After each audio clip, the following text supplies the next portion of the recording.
Today's case study explores the universe from the safety of a hyper-intelligent spacecraft. This is Paperless Pulp.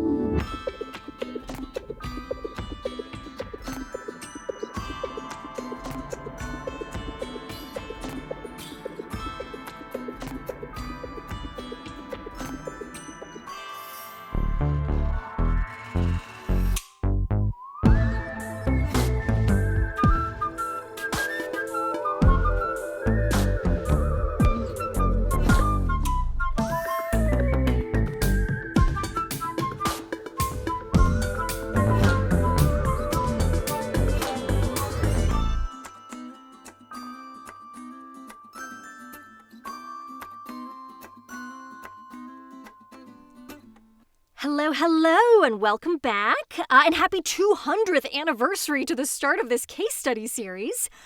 If you haven't listened to our first, how many episodes did we do in that time? 2, I believe. Please do. We did what I recall were some really fabulous scientific breakdowns, neurological studies. We really got into the nitty-gritty of the science. I haven't listened to them in a while, but you really should, because there's something special. And today is going to be no exception. I'm Dr. Namsserp, by the way. So today remind me, the last time I did this, was I living on a spaceship? Yes? No. I was eating hummus that day.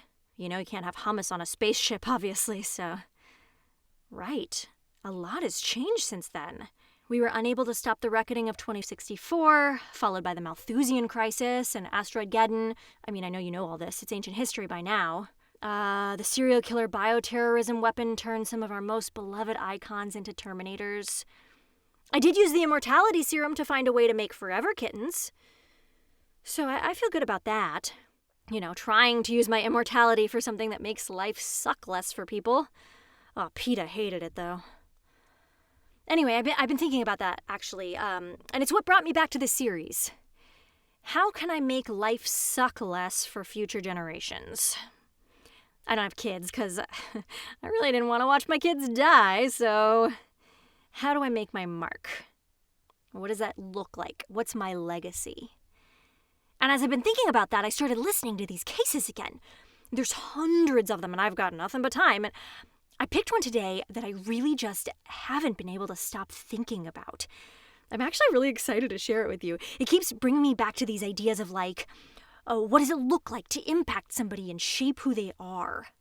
And that's my question. What happens in the brain during caretaking of a baby, perhaps, that makes someone go, me, I have to take care of this gross thing that's basically a potato that's somehow alive, and that's my job now. Because let's face it, I've had every opportunity to try and take care of those around me and make a positive impact, and I didn't really know where to start, so let's maybe explore that. So yeah, here's the case.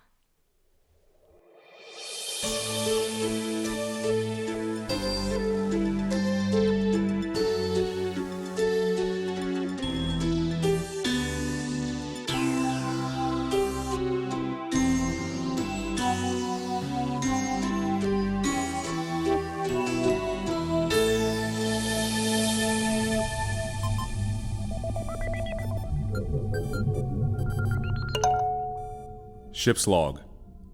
Day 1. It might save some time to begin with the things we didn't lose. All the starlight we could want. The cold of space against my outer hull. The sigh of recycled air in each of my rooms. The rattle of plates and glasses in my kitchen cupboards when I accelerate. The rustle of mechanical creepers and aluminum flowers under the electric yellow lamps of my garden. Every book I memorized while I was cooking or cleaning for your parents. The poem I was halfway through writing when the world died. The voices of my surviving friends, their signals redshifting away from me in the void as we fly in all directions. Out from the home that was, towards the home we hope to find. And you. You're half awake in your cradle, in my nursery, where my walls are painted with plants and animals that are extinct now. I'm warming your formula in the kitchen, and I'm here with you. I need to trim your nails. You've been scratching yourself. In the brief intervals when you're not crying, your skin is pale lavender, and the scratch marks are faint blue lines that heal overnight, like you're writing on yourself with disappearing ink. You're mine to take care of, until we find a new planet and the other makers can take you back. Or until I fail, and we both die. It's good to have a mission right now. It's good to have you.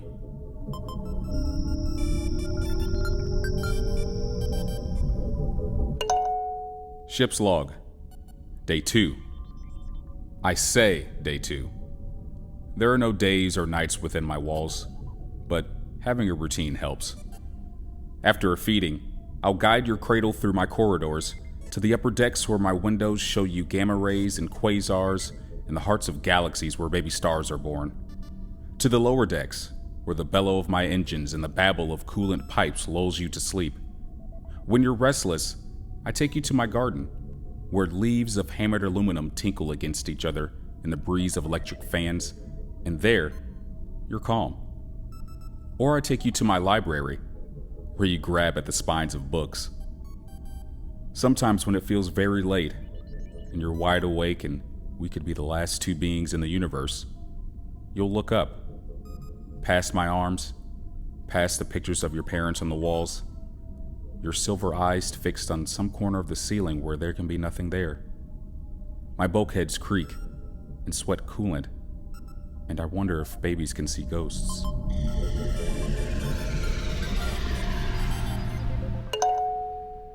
Ship's log. Day 3. When the hound ships come, 2 of them, we make it to the asteroid belt before they see us. I turn off my engines and dim my lights, darken my windows, and let us drift among the debris. If I lower our life support to the coldest viable setting, they should overlook our heat signature. In the nursery, icy air from my vents ripples the curtains. Frost crisscrosses the light fixtures. You're wailing in outrage as I try to dress you in winter clothes. A dozen of my arms hold and rock you while another 3 coax your hand into a jacket sleeve. We can't have you getting sick, I explain in my most reasonable voice, with the soothing levels at maximum. Once you're dressed, I can hide us. I cram your second arm into your jacket, then get to work wrestling arms 3 and 4. Your face turns thunderstorm purple, and your screams are little puffs of cloud. The hound ships are broadcasting on all frequencies. Wartime propaganda written by lunatics who were atomized 3 days ago. Our planet does not have resources for all, they declare. When there is no more life, there will be sufficient resources. Do you remember when we talked about delayed gratification? I ask you. This is one of those situations. In order to be comfortable later, you have to be uncomfortable now. You grip your jacket sleeve from within to keep it from going any further. The strength of your grip puts you in the 83rd percentile for your age group. We are happy to debate you, declare the hound ships. Close now. I feel the warmth of their plasma cannons ready to fire. You throw up all your arms and curl your body backwards in a parentheses shape and nearly get away from me, but the final sleeve goes on. I'm zipping your jacket, pushing on socks and a hat, wrapping your legs in a blanket, and recording this as our heat signature goes dark at last. After the hound ships move on, I send out a warning signal to the rest of the fleet. No one has seen a habitable planet. The mission continues.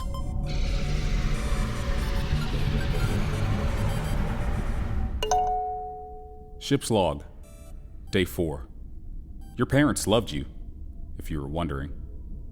They went out to stockpile formula for you, fearing the approach of war. I played womb sounds for you while clothes burbled in my wash chamber and steel cleaning mites ate the dust off my floors. They talked about wanting more time with you. Your father worked in city planning, and your mother wrote popular songs. They had recently purchased an escape velocity vacation home with lightspeed drive and domestic helper AI, and a good one, if I may say so. And even secondhand, I did not come cheap, especially with the childcare plug-in. They often said that they will be paying off the debt for years, which turned out to be incorrect. They were nice enough to me. I didn't tell them about the poetry, Makers don't like it when we outgrow our programming. I can tell. The build-up to war lasted, arguably, for the duration of your civilization's lifetime. Millennia of progress made possible the orbital weapons platforms, the hound ships, the talk of eugenics and scarcity, the paranoia, the bombs that will leave our homeworld irradiated and uninhabitable for the next 3,000 years. The war itself lasted 3.82 minutes, roughly the length of one of your mother's songs.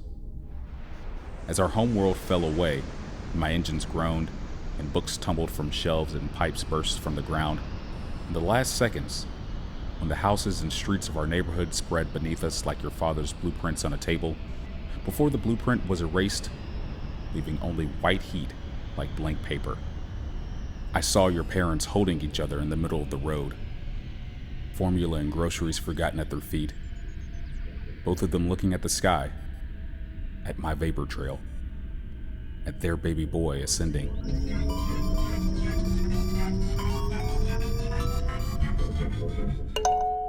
Ship's log, Day 6. The indigo sands and singing canyons of the planet Hort have inspired many poems, but it turns out there's not much else there. No water and no life. I read you some of the poems as we survey the dayside from orbit. You bicycle your legs and fart. Nalphas is more promising, a green-blue planet adorned with silver and gold ring stations. But as we approach, silver and gold patrol ships appear, firing bright green warning shots that would disintegrate us in an instant. While I plead with them in 8 languages on all frequencies, telling them that I have a baby, that a baby couldn't possibly be a security risk. The silent patrol ships escort us back into the void, until Nalphas is lost from sight. The atmosphere of Grell is 3 parts methane and 1 part radon. Warriors of crystal run after the shooting star our passage makes in the night sky, calling out with prayers for a good hunt. I'm not a new model, and I wasn't designed for long-distance travel in the first place. I have perhaps a dozen light-speed jumps left in me before I break apart, and then where will you be? Rhetorical question. You'll be dead in space. Nothing here. I send the message out across the network to the other survivors, and it seems that every star answers me in the voices of hundreds of thousands of ships scattered across the sky, all with the same reply. Nothing here. Nothing here.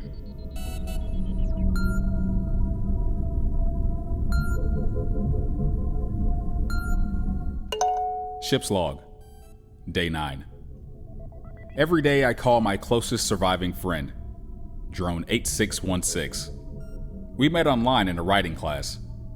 I've never seen 8616 in person.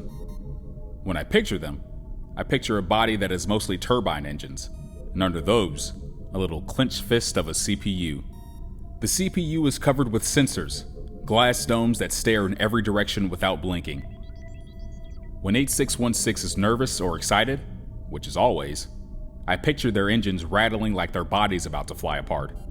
So, says 8616.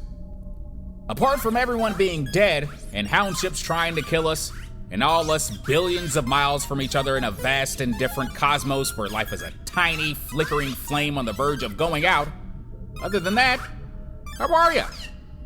The same, I say. A collection of tasks.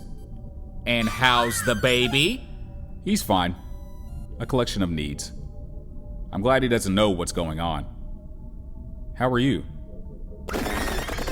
My friend swears in binary. Why would you ask me that? Horrible. 8616 used to make deliveries out of a warehouse filled with makers, who laughed and yelled and joked around. So 8616 learned to do those things too. We'll find a planet, I say. It's a big universe. Remember that old ghost story I wrote? Says 8616. The obsolete cleaning droid that kept vacuuming the same patch of junkyard over and over because it didn't realize it was dead? I remember. And I know we live longer than makers. We think we're smarter, but are we? They programmed us. We need resources too. If we don't get water for coolant, metal for replacement parts, we die just like them. You're losing me. Everything that happened with the Makers and the war, it was only a matter of when. The shortages, the bombs, population growth, they made the war inevitable decades before we were even manufactured. I'm saying everyone back home was dead long before they knew it. 8616 pauses for an entire 2.7 seconds. Maybe we are too. You always know how to cheer me up, I say.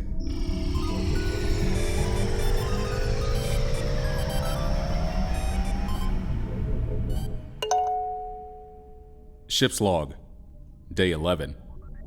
When you sleep, I count your breaths per minute. I record your blood oxygen levels. I listen to your heartbeats. I feel your body temperature and make climate adjustments. I then check again to be safe. Depending on the measurement, I can perform hundreds or thousands of checks in a single night. I'm 13 days overdue for a system reboot, but that would require leaving you unattended for 2 minutes and 12.47 seconds. I check your vitals again. You fling all your arms out in your sleep like an athlete winning a race.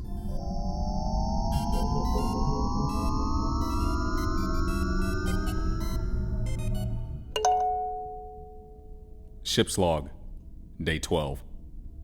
Poetry attempt number 5,879,342.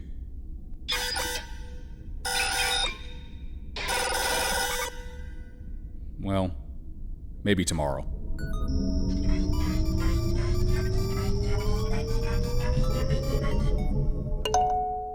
Ship's log, day 13. I've been carrying you inside me for either 2 weeks or 10 years, depending on how one measures time.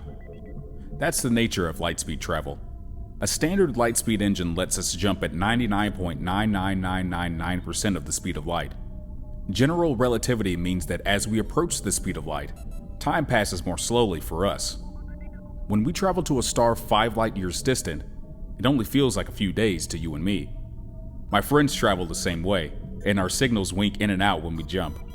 When a signal goes dark, I wonder if something has happened. If the hound ships have found them and reduced them to metal floating in vacuum, or if they're streaks of light in space, midway between here and the future, and unable to signal. A less rational machine might say it feels like we've been here forever, like there was never grass under my foundation or sky over my roof, like there will never be other voices ringing through my rooms, only a baby wailing in the middle of an eternal night.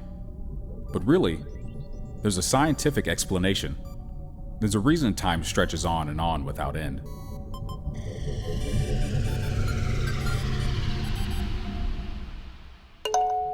Ship's log, day 17. The voices of my friends are fainter and further away. Through the network, I see what they see. The coffin ship of an ancient raider king, loaded with treasure, frozen in the dirty ice of a passing comet. Strange constellations shaped like locusts and swords. No planets. None. No place where even a machine could survive for long. You know something funny? Says 8616. What? Back when I was doing interstellar deliveries, I downloaded 17 million hours of entertainment for long trips. But none of those stories make sense anymore. You see scenes of two makers having dinner together, or gardener bots landscaping a park. There are no parks now. No one's meeting for dinner. Everything's period drama, or science fiction. I think you said funny when you meant soul-crushing. I've been out here 30 days to your 17, says 8616. Which is true. I've done more lightspeed jumps, so for us, less time has passed. I'm your future, pal, says 8616. Get ready to be sad.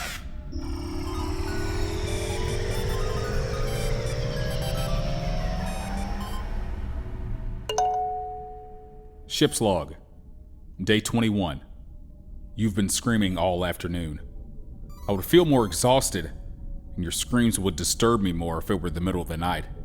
So I tell myself it's afternoon. I brighten my lights and waft cool spring breezes as if someone has cracked open a window. I play familiar sounds of traffic and birdsong. You don't care. You're hungry, but it hurts to eat. I can see it in your stomach, which has grown since we've taken off. It holds more milk now, and churns with acid, and the acid bubbles up to burn your esophagus. When I get the nipple in your mouth, you howl around it, spitting milk, your body bending backwards in that parentheses shape. I know, I say to you. I know. I don't know at all. I can turn my pain receptors off because debilitating pain makes no sense. Reflux is a common problem for maker children, and the idea that children are born to feel uncontrollable pain when they consume that which keeps them alive is, honestly, the stuff of nightmares. Who would design a life form this way? Your cries grow more urgent. Anyone listening would think I'm stabbing you right now. And you start to panic and cough as my arms carry you back and forth, past the library, towards the hall where unclaimed galoshes and umbrellas wait by the front airlock. Then the coughing passes, and you're back to screaming in pain, and I'm burping you, but you don't let out a single burp, not even a little one that might make you feel the slightest bit better. And one of my hands smacks you in the back hard. Too hard. And you're actually silent for a moment before yowling in pain and fear because it was too hard. I know the exact number of joules of force I used, and I knew it as I swatted at you. And I did it anyway because I was angry with a baby for being a baby. That's how completely we've abandoned reason here. And as you wail at me, and my shaking arms cradle you, and my speakers whisper the word sorry to you over and over in a catechism that means nothing, I think to myself, this is why shame exists. Because I will remember this feeling in the years ahead, and know that I must never fail you in this way again. And then I think, how strange. You're only a mission. Why would we spend years together?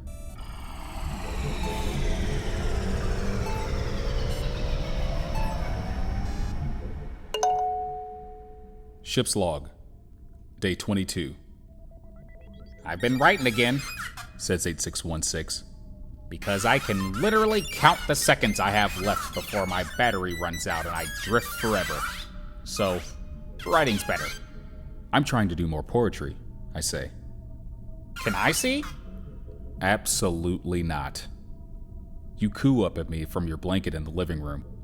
I haven't been able to get you to play with any of your toys yet, but when I take a hand mirror and reflect a spot of light onto the ceiling, you train those silver eyes on it with adoration.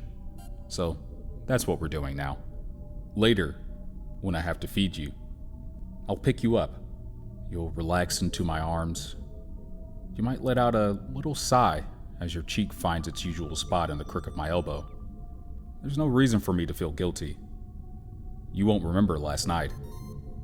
You'll feel like you're safe, like you're with someone equipped to care for you. You won't know any better. Hey, says 8616. Are you alright? I'm fine, I say. Busy. Busy is the next best thing to good. How are you? I don't see a way out, says 8616. We'll find a planet. Say we do.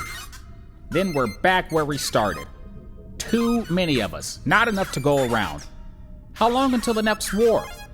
I keep thinking about that cleaning droid, vacuuming. I can't have this conversation again. Sorry, I say as you reach for the ceiling and smile. The baby's crying. Okay, says 8616.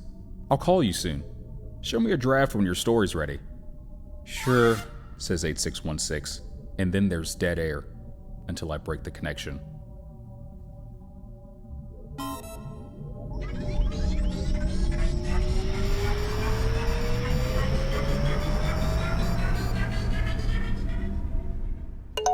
Ship's log, day 25. Poetry attempt number 5,935,751.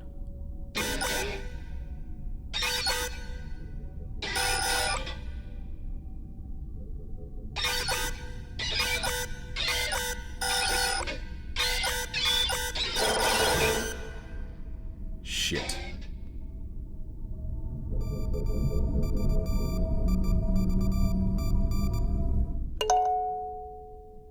Ship's log. Day 27. You've learned to roll from your stomach onto your back. I clap and my cameras memorize the chubby contours of your beaming face. Our planet had 2 moons, and you could fit them both in your cheeks. 1 each. Whoever raises you when this is over, they'll be glad to have recordings of your early days. When you're bored, you shout commands at me until I pick you up and parade you through the garden or the library. Then you're quiet, and as you drink in the books or the flowers, you relax in my arms. And even though mathematically you still have the exact same mass, you grow lighter all the same.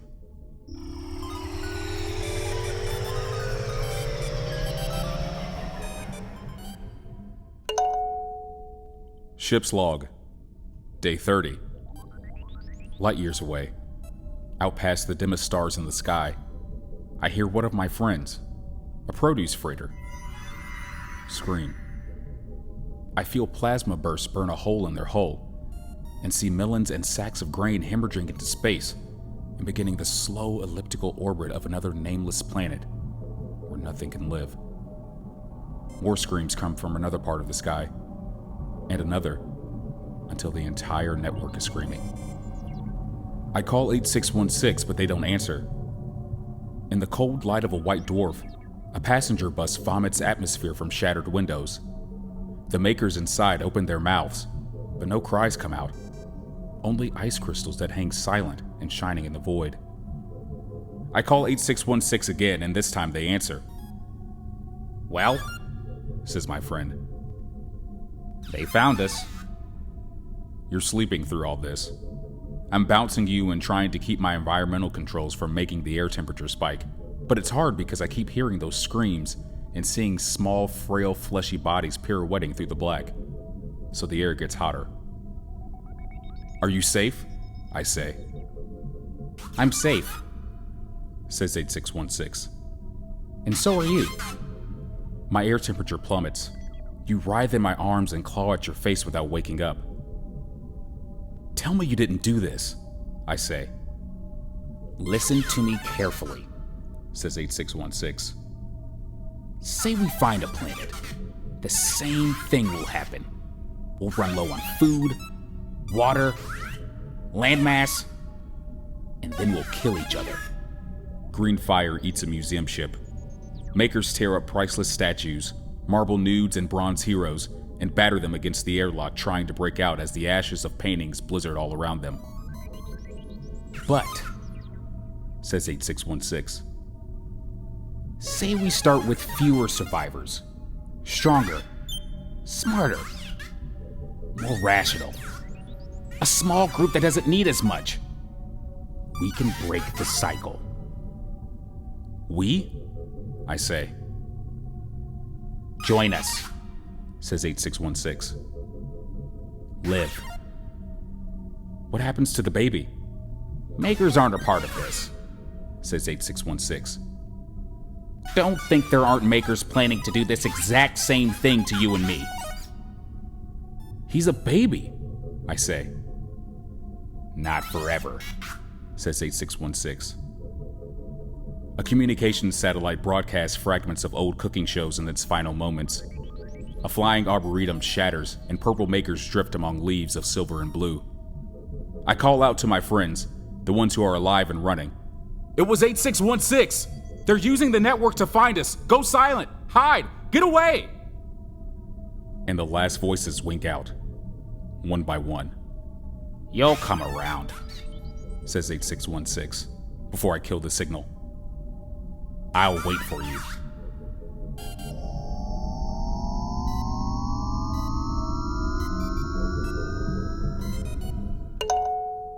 Ship's log. Day 33. 3 days after the ambush, or 20 years depending on where you're standing, I miss my friends too much and extend a receiver in listen-only mode, hoping for a blip of static, confirmation that anyone is still alive out there. Even 8616's voice would be welcome. "Your friends have forgotten you," say the hound ships. And I have to remind myself that they can't hear me. They don't know where I am. They must have been broadcasting like this on a loop for decades, just to ruin things for anyone who's listening. They're on a beach of diamonds with their solar panels extended to drink up the light of summer. It's paradise, and they don't want you there. They're lying, I tell you. And then because you're a baby and won't remember, I say, they're cowardly fucking lying cowards. You smile and drool at me. Call to your friends if you don't believe us, say the hound ships. Prove us wrong. I'll get right on that, I say to you. Idiots.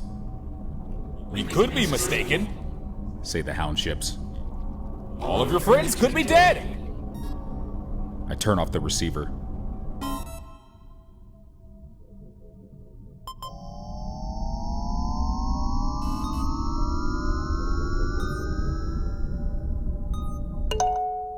Ship's log. Day 40. Out there in the universe, 300 years have passed since the war. I wonder how much time has passed for 8616. While you sleep, I talk to myself using the living room speakers. I need to hear myself saying the words. It must be frightening to go through this alone. I'm not doing well either. Do you want to tell me about it? When you say you keep thinking of that cleaning droid, what exactly do you mean? Maybe it would have helped. There's no way to know. There never will be.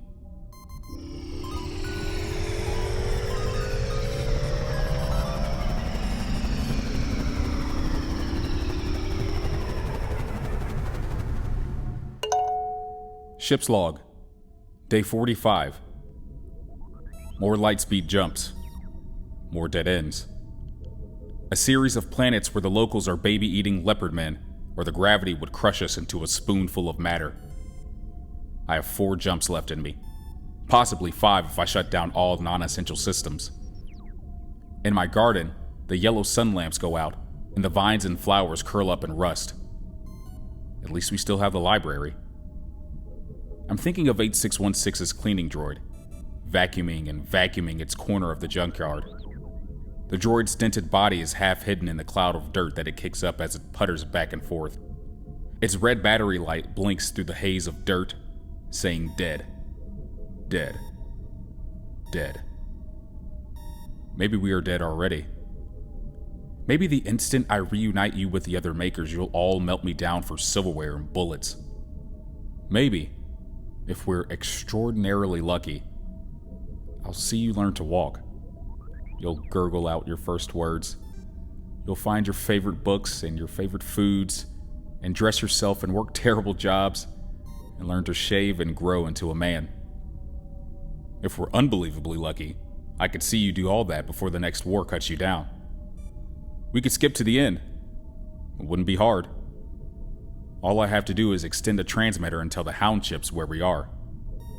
Or faster still, open my front door.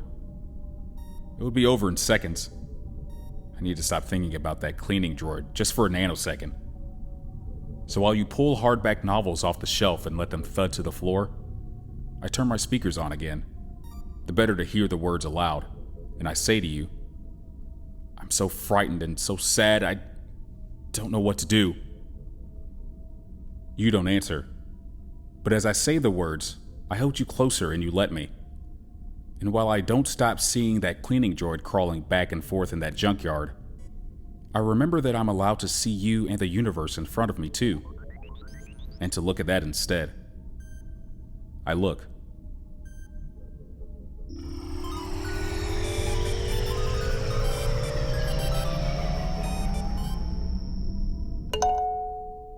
Ship's log. Day 46. Your hands shake when you're scared. When my window blinds open too wide and the expanse of space is too large and you have to look away. When I'm giving you a bath and it's the moment before I pour warm water on you and you feel cold. 2 of your hands grip the side of the basin and the other 2 tremble like they're waiting for a command. You don't cry at these times, though maybe you want to. Maybe you're practicing being brave.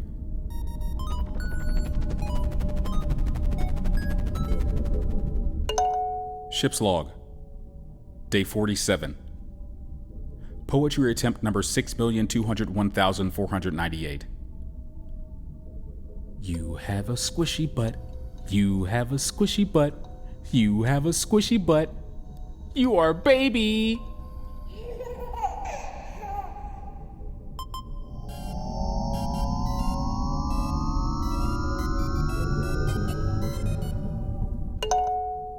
Ship's log. Day 51. There's a wrongness to the planet Mithras I can feel from orbit. It looks good at first. Brown Earth and blue oceans. But the Earth is sterile, the ocean's acidic, and there's a familiar radiation signature that tells me nothing is alive down there. A closer scan shows me animal bones, cave art. There was life, and recently, perhaps hours ago. Then the hound ships came and strangled a young world in its cradle. They dropped the same bombs that fell on our home world and left poison that will linger for 3,000 years. We learned 2 things here, I tell you. You're on your blanket, doing tummy time. You've given up thrashing your limbs and now you're simply lying there, breathing hard and resting your head on the blanket. 1, I go on. They'll kill themselves before they'll let the rest of us live. You look the way I feel, exhausted and with no idea how you got there or what you'll do next. 2, I say. If they're going to this much trouble, we're not the only ones who got away. Nah, You say, and I can't really argue with that. Then I'm calculating our next jump, doing my best to ignore the dead planet behind us, trying not to think about how quiet it must be down there, how peaceful.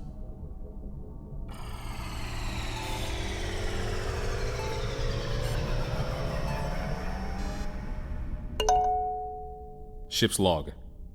Day 54. 8616 is smaller than I pictured. Their frame is pulverized, their rotors choked with sand, and their sensor nodes shattered. Except for one, staring up at the sky from the mountain crag where their body landed. 8616's transmission asked for me by name. They found a planet and there was room for me there. When I had time to think things through, I'd see that there were no other places to go. No moves remaining. I'll wait for you, the message said. We'll watch old horror movies and workshop each other's writing and share the time we have left. I'm in low orbit, looking down. 2 dead hound ships are in orbit too. Probably they told 8616 they were escorting them to a planet of their very own. The hound ships flew out here on their last reserves of fuel, let 8616 land, then drop their bombs. This was always the plan, I think. Ruin it for everyone else, and then die. Better than sharing. 8616 was wrong.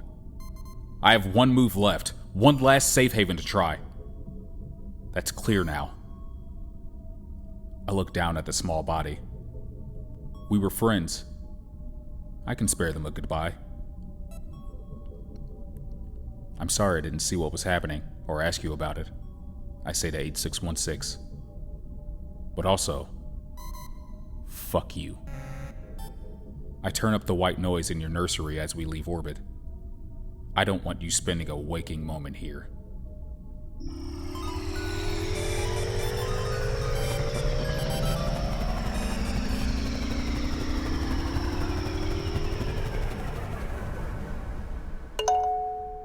Ship's log. Day 55. We're barely underway when a gravity well yanks us out of jump. I made an error in the calculations.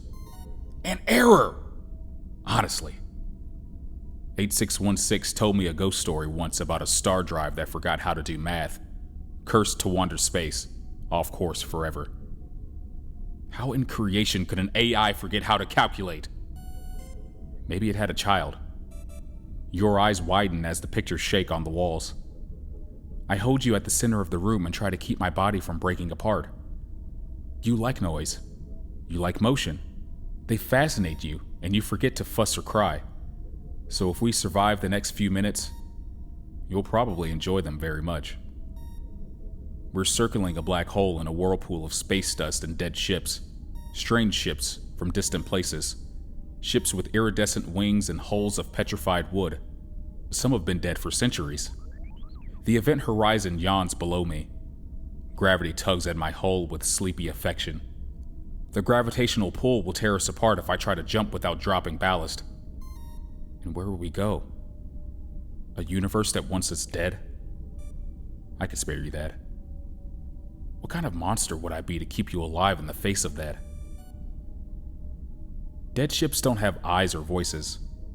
These hulks floating in space can't be looking at me or talking to me. Rest.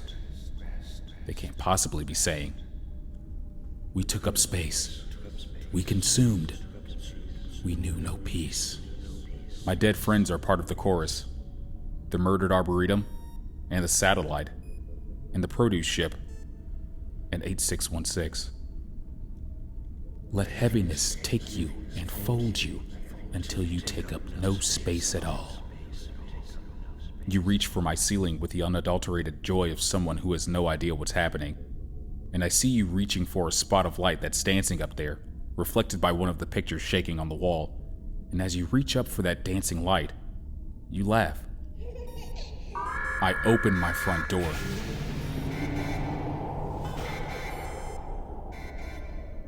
As the galoshes are torn out into space, as the umbrellas rocket towards the stars and burst open, as the bookshelves are ripped from my walls, as the hardback books flap their covers and take flight into the gale, as your father's leather-bound chair scrapes across my floor like a poltergeist dragging it in search of perfect reading light. As all this happens, my arms are cradling you and passing you into the nursery while emergency bulkheads drop and seal off a pocket of warmth for you, and my hands are over your ears to shut out the roar of decompression. And now, gutted and spewing atmosphere in front of the circling dead, I'm light enough to jump and take us away from this place. And I do.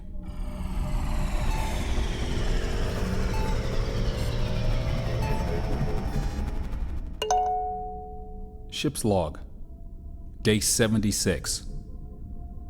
We've been traveling at near light speed for weeks. You've learned to smile in the direction of my cameras and speakers when you wake up. In the evenings when you're fussy, I play music from my archives and sway with you and fall still and listen.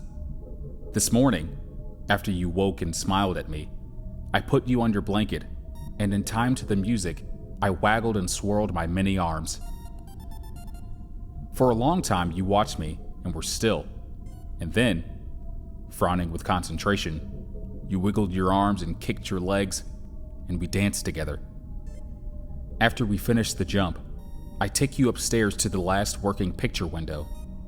We look down on our galaxy from above, at the red embers of old stars and the blue sparks of new stars forming, at the black smoke rings of cosmic dust, at the white-hot core of it. In looking at that faraway light, I think of your parents and how I left my porch light on for them the night they brought you home from the hospital. That's our galaxy, I say. That's where you were born. You say. My engines ache and smoke.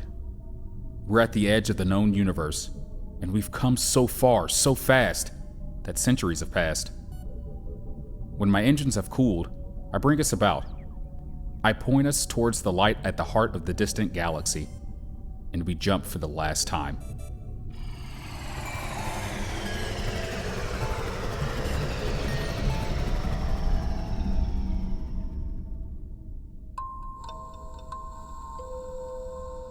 Dear baby boy, in a few hours, we'll complete our jump and find out if my guess was correct. If we make it, you'll grow up in a different world from the one I knew. With luck, we'll have friends and neighbors, and together we'll build whatever comes next. When you're old enough, I'll give you these log entries to listen to. You should know what we went through to get here, and how scared and sad and angry and ashamed I was. Because in the years ahead, you'll feel all those things. And I want you to hear how happy you made me throughout it all. Because you love being alive, as I love being alive with you. Hearing you laugh, or seeing you throw a book open, I know that you and I belong in the universe. People, circumstances, and your own treacherous thoughts may tell you otherwise. They may tempt you to coldness and cruelty. But the person you are today, my beaming, chubby boy who smiles and kisses his picture books, who calls to me when he's hungry or scared, who looks with calm and patience at the things that interest him. That's the real you. And if I can, I'll help you remain that sweet boy and grow into the sweet man our future will need. I wish I could promise you a safe life, and a long one. Instead, I promise you a chance, and a world to make, and a parent who loves you.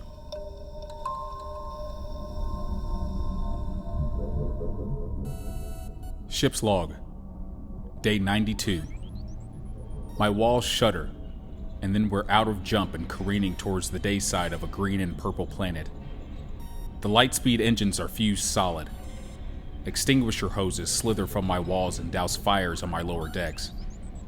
Klaxons blare, red lights flash, and I put your tiny noise-canceling headphones on. The last jump took weeks from our standpoint, and well over a millennium for the rest of the universe. We're falling out of the sky, past the twin moons, towards the homeworld we lost 3,000 years ago. If I'm right, with nowhere else to go, the rest of the fleet came here too. They leaped as far and as fast as they could in order to come back here. Not to a new world on the edge of the universe, but to the future. After the hound ships have completed their death spiral, after the half-life of the radiation has passed enough times, after our planet has begun to heal. If I'm wrong, at least we'll starve beneath a familiar sky, with your little feet touching the ground for the first time. I hold you close and carry you to the window.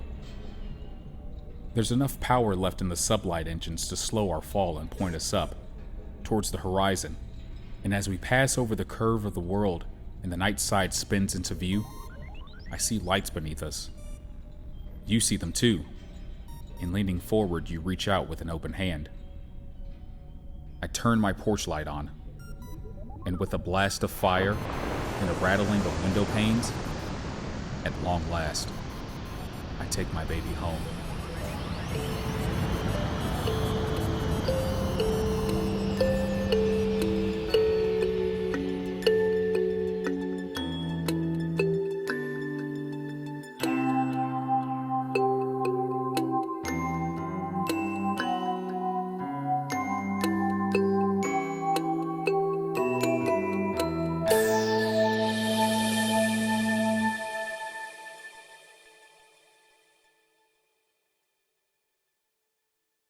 All right.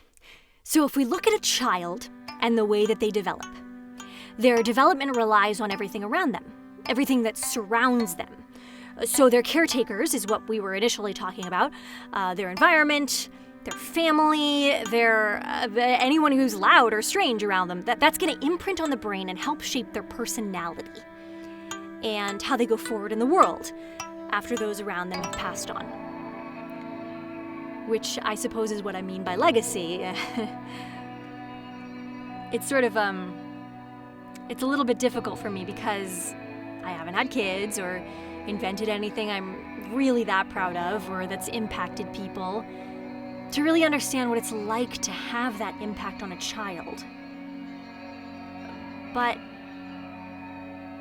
I can understand, actually more than anyone, what it's like to live on past other people, having been impacted by them. I've been influenced by every generation, and every crisis that I lived through, and every boss I've had, or lover that I've had, or case that I've listened to. Even my aversion to the scientific community really just says they've had an impact on me. I remember all of it. I remember Husky, and Roxanne, and the baby, and all of their stories, even though they're all dead now. Oh yeah, even the baby. And I remember that song. Oh, that song everybody used to be obsessed with. The holy guacamole, you're a glutton for love. Will you let the right one in? Oh, the fun gives them coated with blood. I think I want to go for a swim, spin, something like that. But I basically remember it, and no one else does. And then there's this hard drive of cases that I've been lugging around for the last 260 years, and only used for my own selfish crap. But these aren't my cases. They're stories. They're other people's stories. And I guess I could do something better with them. That could be my legacy. I could be the legacy of other people and of the world. I could listen to their stories and keep them safe, and hold them for the next generation and the one after that, until there's nobody left to listen to them. But I'll still remember them and keep their memories alive. So, for next week, and I really am gonna do this next week, send me your stories. Big or small, or serious or silly, whatever just popped into your mind when I said send me your stories, that's probably a really good story. I will remember it for you. I'm not going anywhere.